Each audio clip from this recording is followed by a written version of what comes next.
هر ځل به چې کوم دی مونږ په بېعزتۍ او په بېشرمۍ باندې په روډونو باندې په ګرمۍ کې ودرېږو.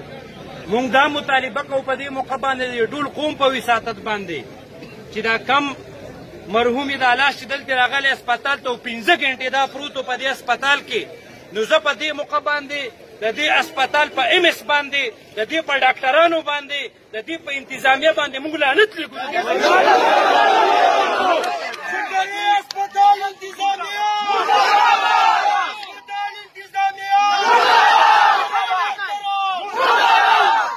موږ دا خبره کول غواړو چې دا اسپتالونه او چې کوم دی دا ادارې دا د دې بنیاد باندې جوړې شوي دي چې په دې علاقه کې مریضانو ته مسلمانانو ته هغوی ته سهولت دي. نو په دې ګرمۍ کې یو طرف ته ظلم شوی دی، بل طرف ته چې کوم دی په کور غم دی، بل طرف ته چې کوم دی د خلکو زړونه خفه دي، بل طرف ته به تاله لاش راشي او په اسپتال کې لکه د سپي پروت دي. نو موږ په دې موقع باندې دې بېغیرت حکومت ته او دې صوبایي او چې کوم دی د دې چینج په نوم دا بېغیرت حکومت چې په موږ راغلی دی چې دا ستا اسپتالونه دي، دا ستا چې کوم دی انتظامیه ده، دلته چې کوم دی مړی به پروت په ګرمۍ کې او 15 ګنټې کېږي د هغې پوسټ مارټم نه کېږي. مونږ په دې موقع باندې یو ځل بیا مطالبه کوو د موجوده حکومت نه چې دا د حکومت نه دی، یو دجالي سیستم په موږ مسلط شوی دی چې یو مریض یو بیمار دا خو لا مرحومه وه مړه وه بیماران پراته دي دقه شان ذلیل او رسوا د تپوس څوک نشته. په دې موقع باندې موږ دا خبره کول غواړو چې کومه اسپتال کم MS او ډاکټران د دې زنانه چې کومه بې حرمتي شوي د پوسټ مارټم په انتظار کې چې کوم دی 15 ګنټې په لاش باندې تېرول، حالانکې د قرآن او د حدیث کې چې کوم دی دا موږ ته واضح هدایات دي چې کله انسان وفات شي هغه په اولني فرصت کې ښخوئ. موږ دا مطالبه کوو چې دا موجوده MS دلته چې کوم دی د ډاکټرانو په نوم چې کوم داخله ناست دي دا د فوراً دا ټول انتظامیه دې ځای کې نه ختمه کړی شي.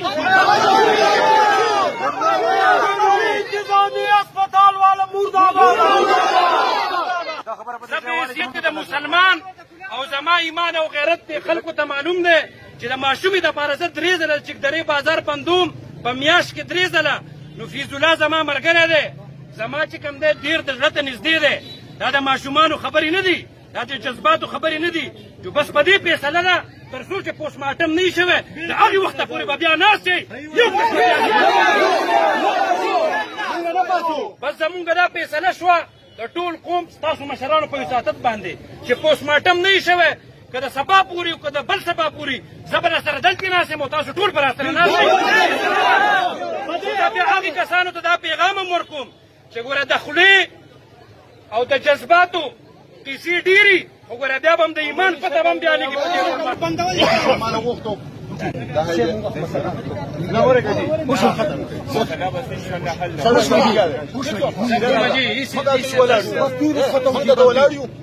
په دې موقع ایسي صاحب راغلی دلته انتظامیه راغلې ده. دا یو خبره ټول ته کولاو کومه ګوره زه نه دا DSP ولاړ دی دا خبره ګوره بیا کوم نه د دې DSP پروا کومه او نه د دې AC ولاړ نه د AC پروا کوم.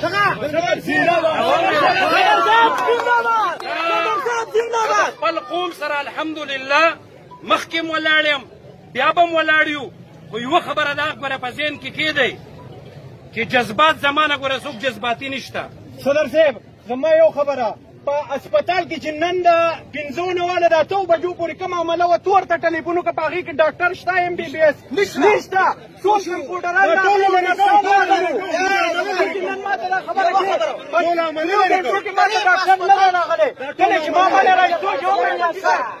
دا یو نن ستا باندې دا مسله ده سبا زما په کور ده په دې ځای کې قبر ور چې ولاړ دی سبا د هغه په کور ده تو به دې نه دغه پورې مونږ ولاړ یو مونږ به ستا سبا په دې کې یو قرارداد دی ټولو نه علم د قوم په حیثیت باندې دا زنانه دا کم لاس چې دلته راغلی او د دې بې حرمتي شوي د ډاکټران نه وو کمپیوټرانو ټول تاسو ټول لاس چوت کوئ. زمونږ دا مطالبه ده د دې AC نه د دې DSP نه چې دلته څومره عمله ده دا دې معطل کړی شي.